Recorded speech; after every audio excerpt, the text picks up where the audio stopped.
خود نبی علیہ الصلوۃ والسلام نے وسیلہ اختیار کیا. یہاں علماء نجد جو ہیں منکرین ہیں وہ بھی مانتے ہیں. ہمارا اور علماء نجد کا وسیلے کے مسئلے میں تو کوئی اختلاف ہے ہی نہیں. ثابت یہ ہوا کہ وسیلہ تم بھی پیش کرتے ہو، وسیلہ ہم بھی پیش کرتے ہیں. بندے نے کہا تو دعا کریں، آنکھیں مل جائیں. بسم اللہ الرحمن الرحیم. السلام علیکم ورحمۃ اللہ وبرکاتہ. ہمارے محترم پیارے پیارے ناظرین، آپ دیکھ رہے ہیں ڈی او ڈی چینل. آج ہم ایک نئے موضوع کے ساتھ آپ کی خدمت میں حاضر. السلام علیکم ورحمۃ اللہ وبرکاتہ. وعلیکم السلام ورحمۃ اللہ. قرآن میں اس کا ثبوت موجود ہے.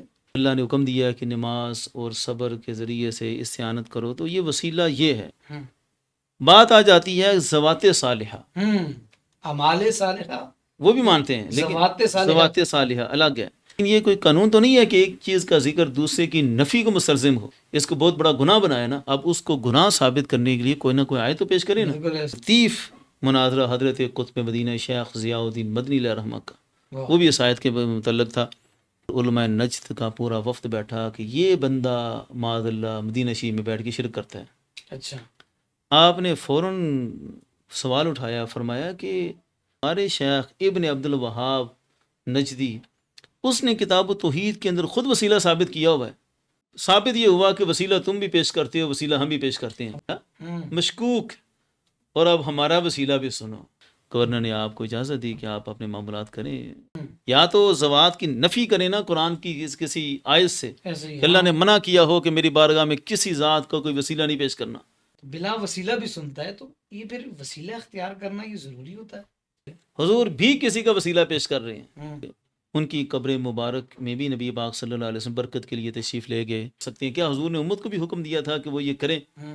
یہ بڑا سوال کرتے ہیں.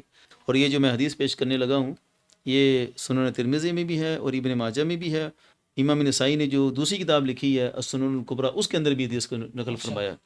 حضور صلی اللہ علیہ وسلم نے فرمایا ان شئت دعوت وان شئت صبرت، اگر تم چاہو تو میں دعا ہی کر دیتا ہوں، آنکھیں مل جائیں گی.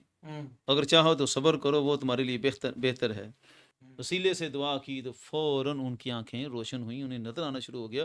حضور آج بھی اپنے غلاموں کی فریاد نقل ہونا اس دور کی امت کے مزاج کی ترجمانی ہے. استعانت کی شرعی حیثیت قرآن و حدیث کی روشنی میں جاننے کے لیے ہمارا اگلا پروگرام ضرور دیکھیے گا. تب تک دیجیے ہمیں اجازت.